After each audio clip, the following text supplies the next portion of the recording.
அப்படியே பார்த்துன்னு இரு. என்ன பார்க்குறான்னு தெரியுதுங்களா? ஆக்சுவலாக உங்களுக்கு தெரியுதான்னு எனக்கு தெரியாது. இங்கே வந்து நம்ம இடத்துல மரம் இருக்குது. பார்த்துப்பா, ரொம்ப முத்தம் கொடுக்குறேன்ற பேரில் பூச்சியெல்லாம் வாய்க்குள்ளே ஏற்றிக்கினா அப்புறம் வந்து ஐயோ அம்மா ஐயோ அம்மான்னு கதறாத, சரியா? ஐயோ இவனுக்கு முத்தி போச்சுன்னு நினைக்கிறேன். இவனுக்கு என்னமோ ஆயிடுச்சு. இந்த மரத்தை பார்த்தா ஒரே குஷி ஆகிட்டான் பைப்பில். சரி கொஞ்சம் சத்தமாக ஒரு பாட்டு பாடு பார்ப்போம். சரி அந்த மரத்தை வச்சு ஒரு பாட்டு பாடு. ஏன்னா சதீஷ்க்கு வந்து இந்த இடம் ரொம்ப பிடிச்சிருக்கு. ஸோ இந்த மரம் ரொம்ப இந்த ஒரு மரத்தை காட்டுறவா? இதான் மரம். என்னப்பா இதுக்கெல்லாம் ஒரு வீடியோவான்னு கேட்காதீங்க. அவங்கவுங்க மனசுக்கு தாங்க தெரியும் அந்த சந்தோஷம் எப்படி இருக்குன்னுட்டு. டேடி பாடுறா.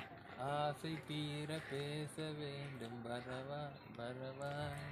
நாணம் என்னை தடுக்குது என்ன பொதுவா நான் இப்படி தாங்க போட ஆச்சு. அந்த பாட தெரியாது இந்த பாட்டெலாம். நீ தோட கண்ணி. ஐயோ இதுக்கு மேலே தெரியாதுடா. ஏன்டா இப்படிலாம் என்ன கோத்து விட்ற? ஆக்சுவலாக எனக்கு சத்தியமாக தெரியாதுடா. சரி எடுத்தாலும் வந்துட்டு போட்டோம். உனக்கு இந்த மரம் ரொம்ப பிடிச்சிருக்கா டாடி? சரி அப்போ நீ இங்கே இருந்துரு. நைட்டு ஃபுல்லாக இங்கே இருந்துரு. இந்த காட்டில் இருந்து பாரு. எது வந்து உன் மேலே ஏறிக்குமோ தெரியாது. சரியா? இங்கே இருந்துக்கிறியா? நீ நாளைக்கு இருந்தால் நான் வந்து மீட் பண்ணுறேன். என்ன? ஐயோடா ரொம்ப பண்ணுவேன்டா. சரி ஓகே பாய். சரி பாய்.